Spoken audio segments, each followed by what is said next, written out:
What are call options?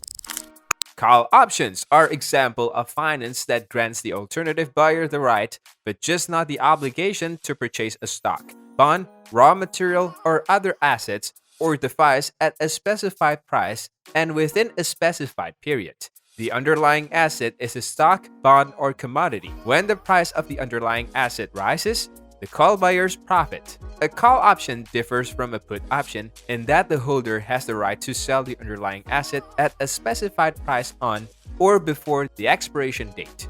In today's video, we're showing you everything about the call options. But before we begin with the video, make sure you smash the subscribe button to never miss out on more videos we post. Here we begin. Assume that the underlying asset is stock. Stock options gives the holder the right to purchase 100 shares of a company at a predetermined price, known as the strike price, until a predetermined date, known as the expiration date. A single call options contract, for example, may grant the holder the right to purchase 100 shares of Apple stock at $100 until the expiration date 3 months later. Traders can select from a variety of expiration dates and strike prices.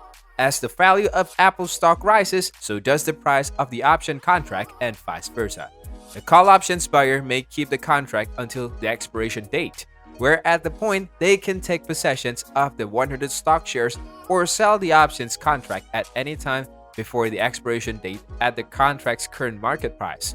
To buy a call options, you must pay a fee known as the premium. It is the price paid for the rights provided by the call option. If the underlying asset falls below the strike price at the expiry date, the call buyer forfeits the premium paid. This is the most you can lose. If the current market price of the underlying asset is higher than the strike price at the expiry date, the income or profit is generated in prices less the premium. The amount is then multiplied by the number of shares the option buyers own. Types of call options.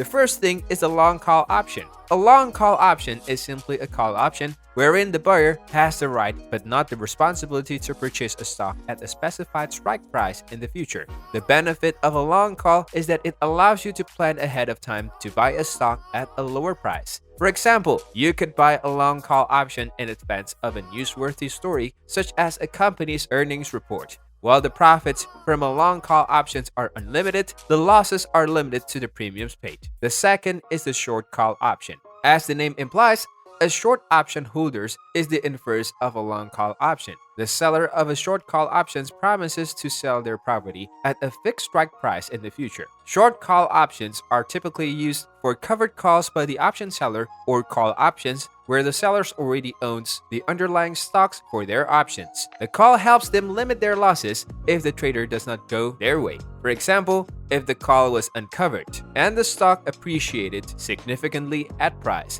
their losses would multiply. So that's all with the video. Stay tuned and subscribe for more.